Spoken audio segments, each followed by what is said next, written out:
Why are Rolexes so expensive?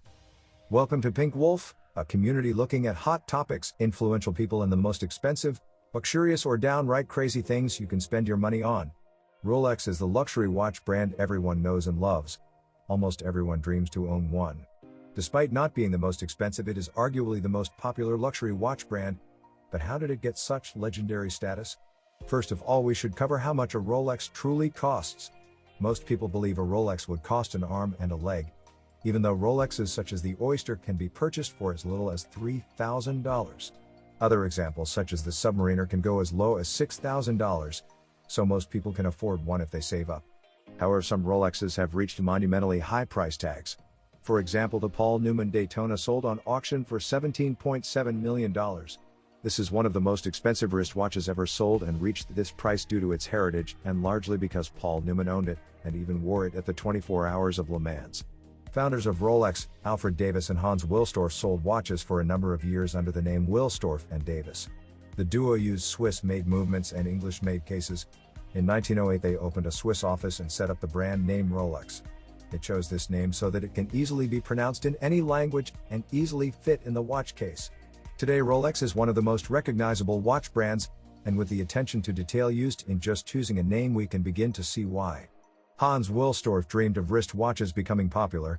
At the time most people carried pocket watches as they were more accurate. Hans believed he could make wrist watches reliable as well as elegant. Rolex initially focused on the quality of their watch movements, and just 2 years after Rolex was officially founded it became the first wrist watch to receive the Swiss certification of chronometric precision. However, this was not the end of their pursuit for perfection.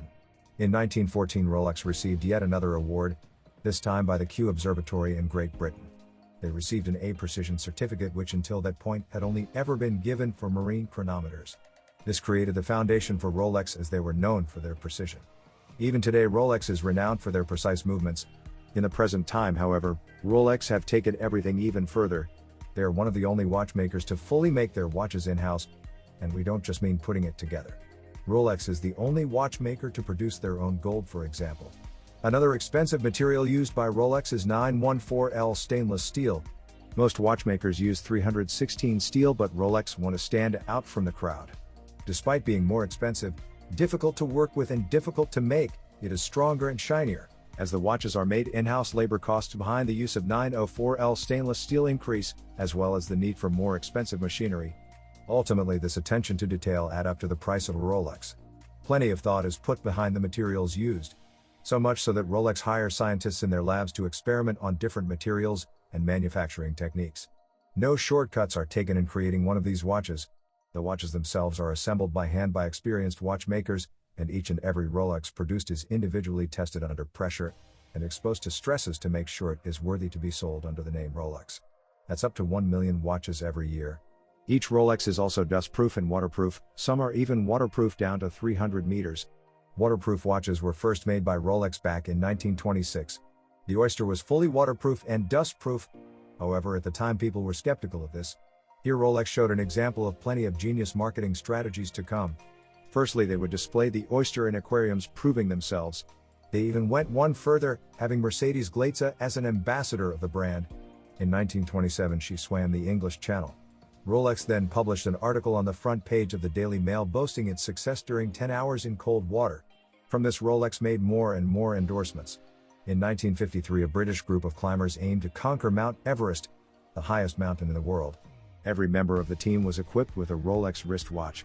The team created a base on Mount Everest from which 2 climbers, Edmund Hillary and Tenzing Norgay, scaled the mountain to the top. This was the first official time Mount Everest was climbed and was a huge deal to the media. This was great advertising for Rolex, not only for being recognized by so many people but by proving their watches ran perfectly even at sub-zero temperatures. In today's day we can also see plenty of Rolex endorsements. Tennis star Roger Federer holds an $8 million deal with Rolex. Many other athletes including Tiger Woods are sponsored by Rolex, as well as events such as the Far 40 sailing event. Rolex have been able to build up a powerful brand image with these endorsements. On average Rolexes take a year to be built. They take no shortcuts in producing some of the most reliable watches to date. A cared for Rolex will easily last your whole lifetime. The materials used, the craftsmanship and the incredible history of the brand make Rolex expensive, yet worth every penny. What are your thoughts on Rolex watches? What's your favorite watch brand? Leave a comment down below and we may just cover it in a future video. Make sure you like this video and subscribe to the channel for plenty more videos to come. And check out the description for information on our giveaway. Thanks for watching.